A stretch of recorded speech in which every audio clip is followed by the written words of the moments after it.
Subscribe कीजिए all video for you channel को और बेल आइकन को दबाएं हमारी लेटेस्ट वीडियो सबसे पहले देखने के लिए।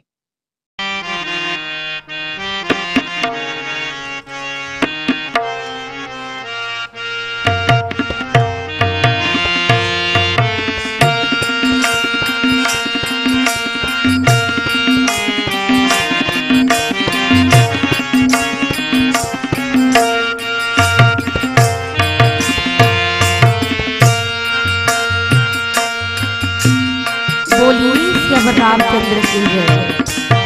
भूत भावन भगवान भोलेनाथ की कृपा, भगवान रामभद्र की असीम कृपा से बिजलापुरी पावन धरा धाम में मानव गंगा प्रवाहित हो रही है। ऐसे पावन धरा धाम को सादर प्रणाम कर रही हूँ। यहाँ स्थापित सभी देवी देवताओं के चरण कमल में कोटि कोटि प्रणाम। मंच में आसीन है गुरुदेव जन, आपके चरण कमल में प्रणाम। मन संचालन कर रहे भैया जी, बहुत ही सुंदर शब्द और वाणी के माध्यम से मानस मंच की मर्यादा, मंडलियों के सम्मान और विदाई, आने जाने वाली मंडलियों को यथा योग्य उनका शब्दों के माध्यम से विभूषित करना। धर्मप्राण श्रोता संत समाज तथा गुरुजनों के संरक्षण और सानिध्य, इन सबको आप एक माला का आकार दे रहे हैं। आपके उत्कृष्ट अनुकरणीय कार्य को आत्मसात कर रही हूँ। संत सभा अनुपम मद सकल सुमंगल मूल, संत सभा में विराजमान भगवान नाम के दिव्य रस पान करने वाले समस्त श्रोता संत समाज के चरण कमल में स्वाति महिला मानस मंडली ग्राम रुआ बांधन की ओर से सादर प्रणाम। विश्वनियंता ब्रह्मराम के मोक्षदायिनी पावन मानस गंगा में आपाद मस्तक को ग्रहण कर जीवन को धन्य बनाने हेतु मानस मंच के सृजन करता आयोजन समिति के समस्त परिवारजनों को तथा जिनका भी इस कार्यक्रम में प्रत्यक्ष अप्रत्यक्ष रूप से सहभागिता है, आप सभी के चरण कमल में हमारा सादर प्रणाम। आइए राम कथा मंदाकिनी धारा में डुबकी लगाएंगे, तन और मन को पवित्र पावन कर इनमें खोजने का प्रयास करेंगे। ज्ञान भक्ति सामाजिक धार्मिक राजनीतिक कर्तव्य मर्यादा त्याग तप वैराग्य ऐसे ऐसे दिव्य मोतियों से कथा मोतियों से यह लबालब भरा हुआ है। इन मोतियों को खोजे बटोरे, तत्पश्चात इन मोतियों के अंतरंग भाग में जो भाव तत्व है, जो हमारे जीवन को संपूर्णता प्रदान करती है, हमारी कामनाओं को प्रदान करती है, हमें अपने लक्ष्य तक पहुंचाती है और हम जहाँ से आए हैं अंततः उस ईश्वर के सानिध्य तक जोड़ने में बिल्कुल सहायक सिद्ध है। ऐसे दिव्य तत्वों को जानेंगे, समझेंगे और तत्पश्चात आपके जीवन में, आपके परिवार में, आपके समाज के लिए, आपके नगर और गांव के लिए जो हितकर हो, ऐसे तत्वों को हृदय में सहेज कर रखिएगा। तत्पश्चात इन मोतियों को भगवान राम के चरित्र रूपी धागा में पिरोकर माला बनाकर हृदय में धारण करने का प्रयास करेंगे। गोस्वामी जी इन बातों को बहुत सुंदर ढंग से वर्णन किए हैं। उन्होंने लिखा है कि जुगति वेद पुनि पोहि रामचरित बरसाग पहले ही सज्जन विमलो शोभा अनुराग।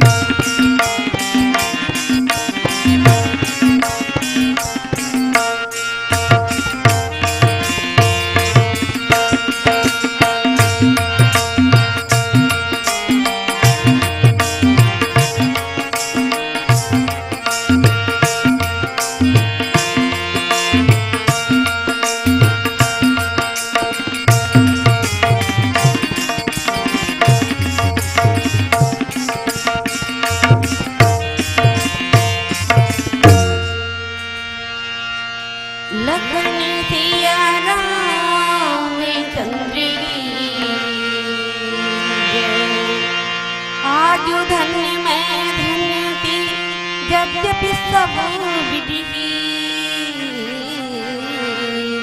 निज जन जानि राम मोहि संत समागम देन। राम रामेति रमेति रमे रामे मनोरमे सहस्र नाम तुल्यं राम नाम वरानने। लखन सिया राम चंद्र की जय। राम श्री राम श्री राम श्री राम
श्री गुरु चरण सरोज रज निज मन मुकुर सुधारि बरनउँ रघुबर विमल यशो जो दायक फलचारि बुद्धिहीन तन जानिके सुमिरौ पवन कुमार बल बुद्धि विद्या देव मोहि हरहु कलेश विकार जनक सुता जग जननी जानकी अतिशय प्रिय करुणा निधान की ताके युगपद कमल मनाऊं जासु कृपा निर्मल मति पाऊं मम हृदय आन बसो मम हृदय आन बसो शिव गिरिजा जी के साथ मैं केवल माध्यम बनूं कथा कहो तुम नाथ कथा कहो तुम नाथ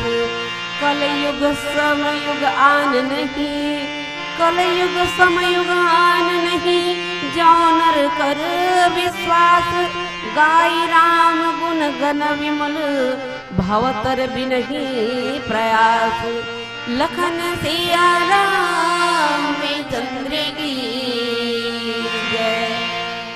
आप सभी के चरण कमल में सादर नमन करते हुए रामचरितमानस के सप्तम सोपान उत्तरकांड। और बड़े बड़े गुरुजन लोग कहते हैं कि प्रश्न जगत में पैदा होता, प्रश्न जगत में पैदा होता, हलचल होता है ब्रह्मांड, 6 प्रश्नों का उत्तर देता 7वां उत्तरकांड। जी हाँ, प्रश्न का कोई उत्तर पूछे तो संभावित है उत्तर देने में सरलता हो, लेकिन उत्तर का भी कोई उत्तर खोजने का प्रयास करे या किसी से पूछे तो बताइए उत्तर का उत्तर देना। लेकिन रामचरितमानस के ये सप्तम सोपान उत्तरकांड, ये 6 सोपान नीचे के प्रश्न जगत और ये 7वां उत्तरकांड उत्तर है रामचरितमानस के संपूर्ण 6 सोपानों का। और आज जिस प्रवृत्ति से, जिस वृत्ति से हम ग्रसित हैं, मोह में ग्रसित हैं, और मोहरूपी सर्प ने रामायण काल में गोस्वामी तुलसीदास जी लिखे हैं, जिन जिनको भी बड़े बड़े भगवान भूत भावन भोलेनाथ के अर्धांगिनी माँ सती जी हो, चाहे देवर्षि नारद जी हो, ऐसे ऐसे दिव्य गानियों को, और जो निरंतर भगवान श्री नारायण के जो वाहन हैं गरुड़ जी, उनको भी अति विचित्र रघुपति चरित जान ही परम सुजान, जे मति मंद विमोह बस हृदय धरो कछुआन, श्यावर रामचंद्र की जय। चित्र विचित्र और अति विचित्र, चित्र में लिखे हुए भगवान के लीला को हम जैसे साधारण लोग जान पाते, समझ पाते हैं, और उनके विचित्र लीला चरित्र को पंडित ज्ञानी सुजान लोग जानते हैं। और अति विचित्र रघुपति चरित जान ही परम सुजान, अति विचित्र जो उनके गुण लीला तत्व हैं, उनको परम सुजान भगवान भोलेनाथ। और काकभूषुंड जी महाराज जब भुसुंडी ब्राह्मण के रूप में थे तो उनको भी मोह हुआ, लेकिन प्रभु कृपा से जब भुसुंडी रूप में, काकभूषुंड रूप में जब पाए हैं प्रभु की कृपा और आशीर्वाद, और तब ऐसे दिव्य जो निर्गुण सगुण के आचार्य हैं भगवान भोलेनाथ, काकभूषुंड जी महाराज, सनकादि आदि मुनि, ऐसे ब्रह्म ज्ञानी ही प्रभु के इन गुण लीला चरित्र को, अति विचित्र लीला चरित्र को समझ पाते हैं। माँ सती वन में भगवान के अति विचित्र लीला चरित्र को देखकर सम्मोहित हुई और उनको मोह हो गया। रणांगन में किनको मोह हुआ? गरुड़ जी को। और गरुड़ जी खरब निशाचर बांधे नाग पास सोई राम, जाकर नाम जपी नर, जिनके नाम के सुमिरन से ये जीव भवसागर से पार उतरता है, ऐसे पार उतारने वाले को, जिनके नाम के सुमिरन मात्र से। और खरब निशाचर बांधे नाग पास सोई राम, भगवान को नागपास मेघनाद के द्वारा बांध गए, नागपास पे बंधे देखकर गरुड़ जी को मोह हो गया। मैंने तो सुना है कि त्रेता में प्रभु अवतार लिए हैं, और ये क्या वही मेरे प्रभु हैं, यही नारायण हरि हैं। बिनु पद चले सुने बिनु गाना, कर बिनु कर्म किए विधिराना, ऐसे निर्गुण और वो जो सगुण रूप धरकर त्रेता युग में आए हैं, क्या ये वही मेरे श्री नारायण हरि हैं?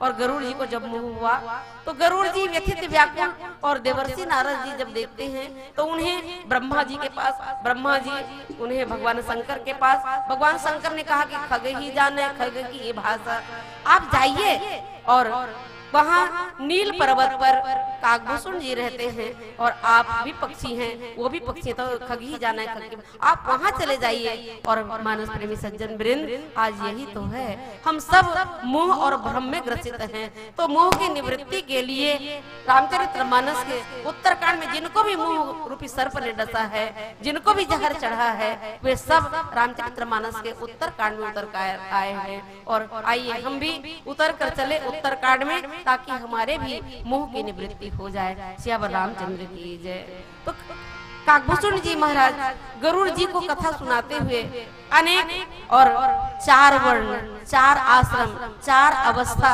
4 के बहुत सुंदर समन्वय, और ये चारों युग, तो 4 युग में कहते हैं कि कल युग समयुग आन नहीं, जाओ नर कर विश्वास, गाई राम गुण गण विमल, भवतर बिनहि प्रयास, श्यावर रामचंद्र की जय।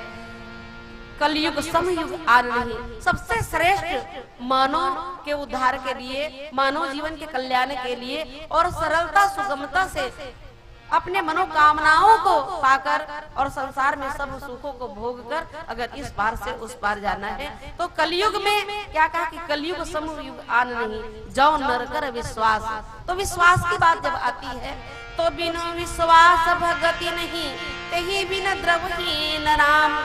जब तक आपके हमारे हृदय में विश्वास की जागृति नहीं होगी, और विश्वास के साथ साथ श्रद्धा, और श्रद्धा विश्वास दोनों का जब मिलाप होगा, और तब भक्ति की कृपा होगी, और भक्ति की जब कृपा हो, भक्ति जब हमारे हृदय में आवे, तो श्रद्धा विश्वास और भक्ति इनके द्वारा हम किसको प्रसन्न कर सकते, तेहि बिना द्रवहि न राम। अगर राम की कृपा चाहिए तो श्रद्धा और भक्ति हृदय में व्याप्त होना आवश्यक है। और ये विश्वास जो हमारे बड़े बड़े जो वेदांती हैं और रामचरितमानस के जो रचनाकार हैं, उन्होंने रची महेशनी मानस के सबसे पहले रचनाकार कौन है? भगवान भूत भावन भोलेनाथ, जो स्वयं विश्वास के प्रतीक हैं। उन्होंने जो कहा उन्हें गोस्वामी जी ने गाया, वर्णन किया। तो कलयुग समयुग आन नहीं, जाओ नर, तो सतयुग, त्रेता, द्वापर और कलयुग। अभी आपन देखे हो ना, तो कथे कि अरे घोर घोर कलयुग और साक्षात प्रमाण एती है ना। लेकिन चारों युग को हम कहाँ कैसे जाने, चारों युग को हम कैसे प्रकट रूप से जाने, तो निश्चित आप विश्वास मानिए। जब आपके गांव में ये सुंदर सा समागम लगा हुआ है, और समागम में क्या होता है? सत्संग। तो सत्संग कैसे? दर्शन सत्संग, स्पर्श सत्संग और समागम सत्संग। तो ये तीनों सत्संग उतरकर आपके ये पावन धरा धाम बिजनापुरी में स्थापित हो गया है, और चारों युग यहाँ प्रकट है। और चारों युग कैसे प्रकट है? आपके हृदय में जो जो भाव उत्पन्न होगा, और उन्हीं के साथ साथ यहाँ युग का भी स्थापित होना संभावित कहा गया है। तो कलयुग में, कलयुग को क्यों श्रेष्ठ कहा गया और क्यों विश्वास करने की बात कही गई? तो गाई राम गुण गण विमल, कलयुग केवल नाम आधारा, सुमरि सुमर नर उतर ही भव पारा। जब तप ध्यान योग कुछ भी अगर नहीं करें, ऐसा बात नहीं है, अगर ना कर सके तो मात्र कलयुग केवल नाम आधारा। और नाम कौन सा? गीता में भी कहा गया है कि सबसे श्रेष्ठ मंत्र, सबसे आधार है राम नाम। और जानी महेश भगवान भोलेनाथ सतकोटि रामायण, और जब तीनों लोकों में बंटवारा हुआ तो एक बच गया, और वो क्या है? सार तत्व भी राम। और उन्हें मैं भगवान भोलेनाथ उनके मर्म को जानते थे, राम नाम की महिमा को, और उन्होंने उसे अपने पास रख लिया। और उन्हीं के प्रताप से काशी में जो मृत्यु होती थी जिनकी, उन्हें वे सालोक्य, सायुज्य, सारूप्य, ये मुक्ति, जितने प्रकार के भी मोक्ष हैं, सब एक साथ भगवान भोलेनाथ प्रत्यक्ष रूप से प्रदान करते थे। और आज भी निश्चित मानिए, अगर किसी के प्राण नहीं निकल रहे हैं किस कारण से, तो उनके कान में आप बड़े विश्वास के साथ राम मंत्र का आप उच्चारण कर दीजिए। वह जीव आवागमन से रहित होकर शांति पूर्वक इस तन को छोड़कर उनके पास जाकर, उनके जहाँ से वो आया है वहाँ जाकर अपने अंशी में मिल जाएगा। सियावर रामचंद्र की जय। तो गाई राम गुण गण विमल, भवतर बिनहि प्रयास।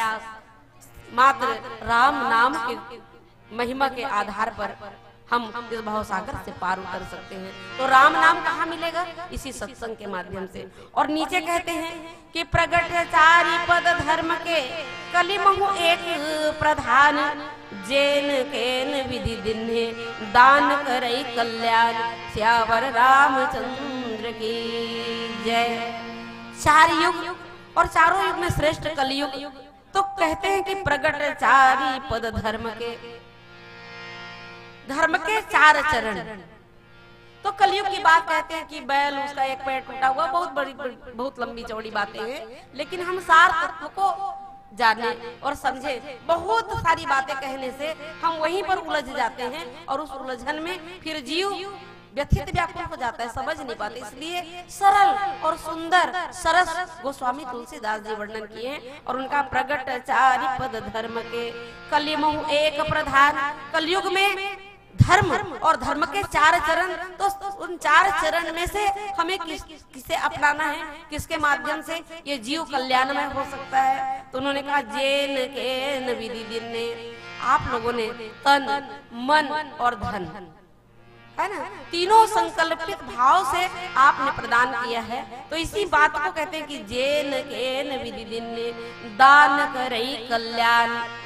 तन से, मन से, धन से, वचन से, कर्म से, आप जैसे भी चाहे यहाँ आपने दान दिया है और तभी ये सुंदर सा सत्संग समागम लगा हुआ है। ये सब आपके ये चारों युग आपके हृदय में अभी प्रकट रूप से स्थापित है। और ये बात को आप विश्वास मानिए, जब हम इस प्रकार आचरण करते हैं, जब इस प्रकार हमारा ये कर्तव्य, हमारी मर्यादा, हमारे सोच चिंतन सब धर्म के साथ जब जुड़ जाता है और इस प्रकार हम कथा में आकर बैठ जाते हैं, तो हमारी जो मनोवृत्ति है वो परिवर्तनशील हो जाती है और चारों युग हमारे हृदय में प्रकट रूप से स्थापित हो जाते हैं। तो ये न के न दिन है, एक ठन दान के बाद याद आ गया, इसमें मुख्य अतिथि इस कार्यक्रम चलत जिसे हमन बैठे रहे मंच में, तो अतिथि तो टीकाकार कहा कि सबसे नहीं उद्घोषक, क्षमा करो,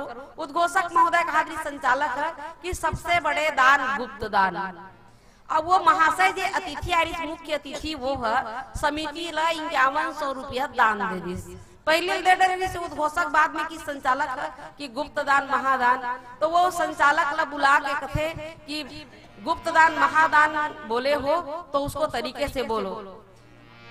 तो संचालक कथे गुप्त दान महादान, और एक महाशय की ओर से 5100 रुपए की राशि समिति को गुप्त दान दिया गया है।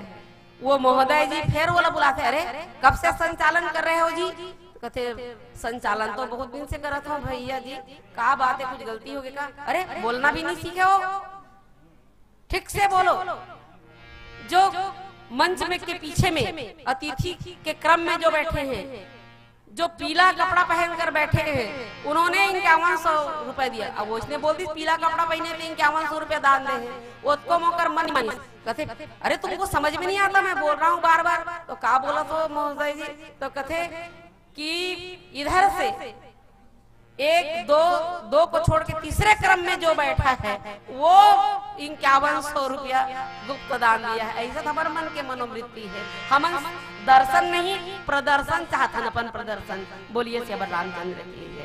तो आइए एन के विधि दिन दान करे कल्याण, और नीचे पंक्ति में क्या कहते हैं देखेंगे एक भजन के पश्चात। लखन सिया रामचंद्र की जय, राम नाम के हीरे मोती हो,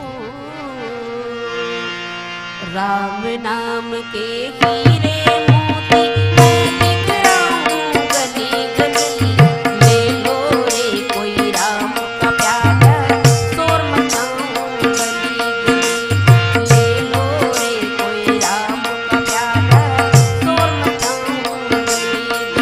राम नाम के हीरे मोती मैं बिखराऊं गली गली, ले लो रे कोई राम का प्यारा शोर मचाऊं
नित्य जुग धर्म हो ही सबके रे, हृदय राम माया के प्रेरे। शुद्ध सत्व समता विज्ञान, कृत प्रभाव प्रसन्न मन जाना। और कहते हैं कि हे खगेश, हे गरुड़ जी, ये कलयुग समय युग आन नहीं, और ये चार ही चरण धर्म के, तो गरुड़ जी ने कहा कि ये चारों युग कब स्थापित होते हैं, कब कब इनमें परिवर्तन होता है, कब आते हैं। और तब काकुसुंड जी महाराज जी कहते हैं कि नित्य युग धर्म हो ही सबके रे। ये चारों युग की बात जो हम करते हैं वो सबके हृदय में। रामचरितमानस के चतुर्थ सोपान किष्किंधा कांड, जिसे रामचरितमानस का हृदय कहा गया है, उनमें चतुष्टय गुफा, 4 गुफाओं का उल्लेख किया गया है, मन, चित्त, बुद्धि और अहंकार। और इन्हीं के द्वारा ये चारों युगों का हम प्रभाव जान सकते हैं। नित्य युग धर्म हो ही सबके रे, सबके स्वभाव और सबके गुण, सब में ये चारों युगों का वर्णन जो किया गया है वो स्थापित है। और कहते हैं कि हृदय राम माया के प्रेरे, और राम के माया के प्रेरे, तो राम के माया, तो उनकी 2 माया है। माया को स्त्री कहा गया, तो उनकी 2 माया, तो एक विद्या माया और दूसरी अविद्या माया। तो हृदय राम माया के प्रेरे, तो जब उनकी कृपा होती है और विद्या माया जब हमारे अंतःकरण में प्रवेश करती है प्रभु राम की कृपा से, और तब क्या होता है, शुद्ध सत्व समता विज्ञान, अकृत प्रभाव प्रसन्न मन जाना। नवधा भक्ति में इन बातों को भी बहुत सुंदर से उल्लेख किए हैं। प्रथम भगति संतन कर संगा, दूसरी रति मम कथा प्रसंगा, गुरुपद पंकज सेवा, तीसरी भक्ति अमान, चौथी भक्ति मम गुण गण, करई कपट तजिगार, मंत्र जाप मम दृढ़ विश्वास, पंचम भजन सो वेद प्रकाश। और इसके पश्चात छठदम शील विरति, ध्यान दीजिएगा ये युगों के प्रभाव की बात। छठदम शील विरति बहुकर्म, अनिरत निरंतर सज्जन धर्म, सातम सम मोहि मैं जग देखा, अमोते संत अधिक करी लेखा, आठों जथा लाभ संतोषा, असपन ही नहीं देखई परदोषा, नवम सरल सब सन छल हीना।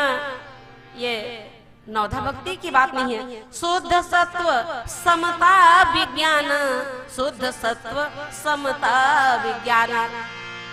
और ये बात नवम सरल सब सन छलहीना, मम भरोस ही हरस नदीना।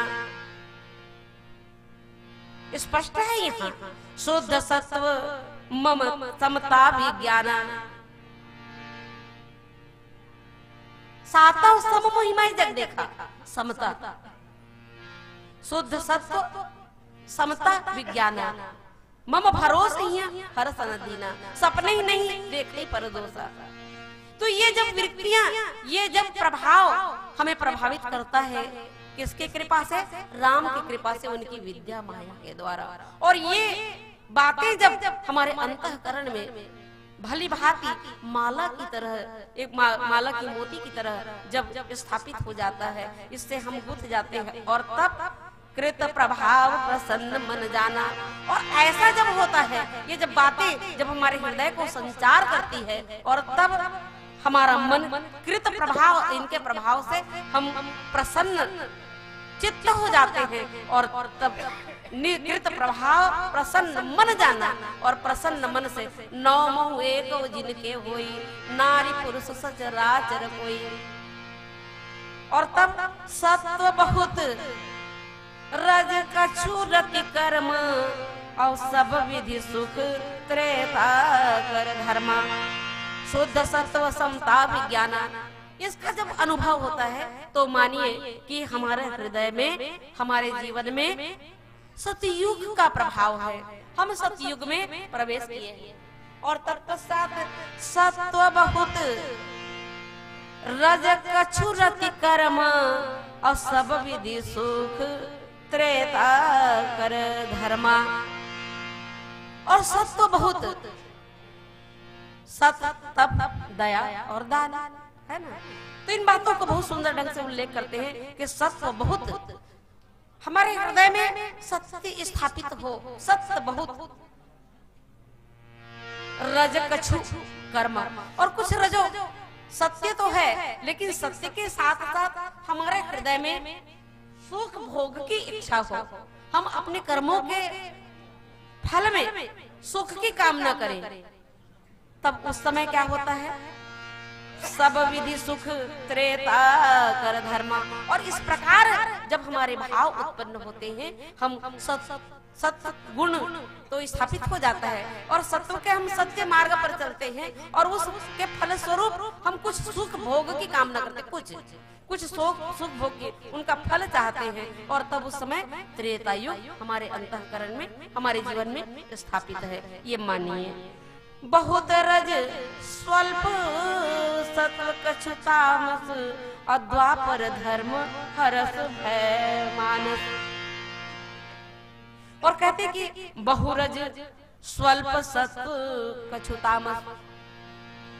और जब हमारे अंतःकरण में बहुरज, बहुत फल की इच्छा, कर्म करते हैं और कर्म के फल स्वरूप, कर्म के बदले में हम फल चाहते हैं, सुख की रजोगुण क्या है? सुख की कामना, राजसी भोग।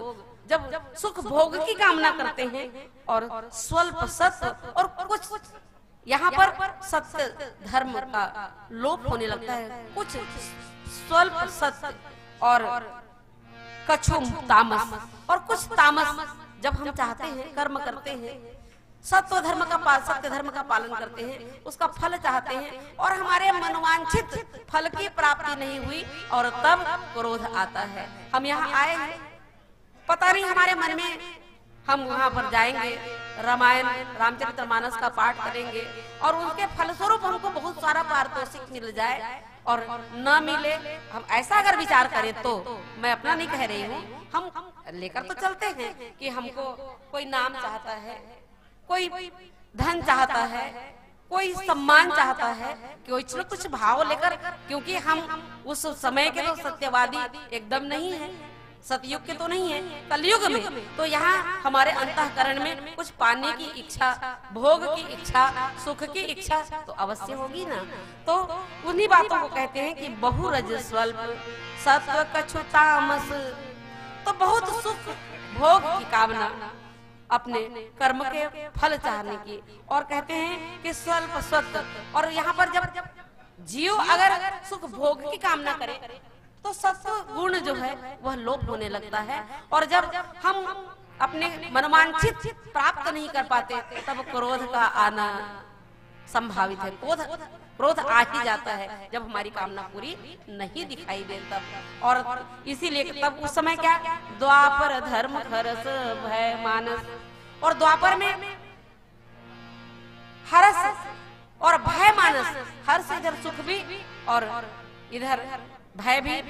आप महाराज कंस के स्वभाव को जानते हैं ना, कि उनमें बड़ा अहंकार, और अहंकार के कारण उनमें हर्ष, अपने आप को सर्वव्यापी ईश्वर के समान मान लेना।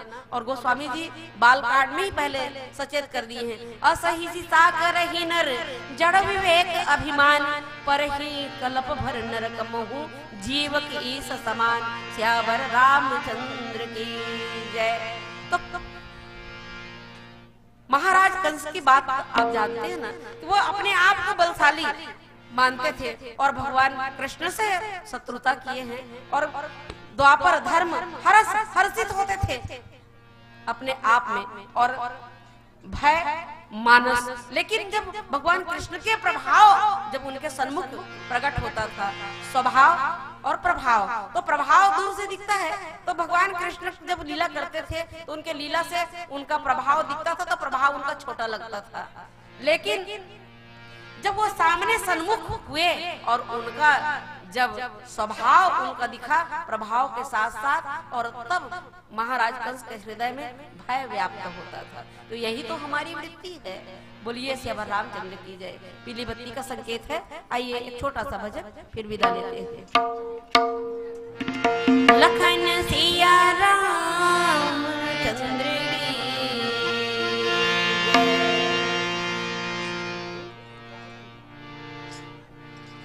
भोलेनाथ से निराला कोई और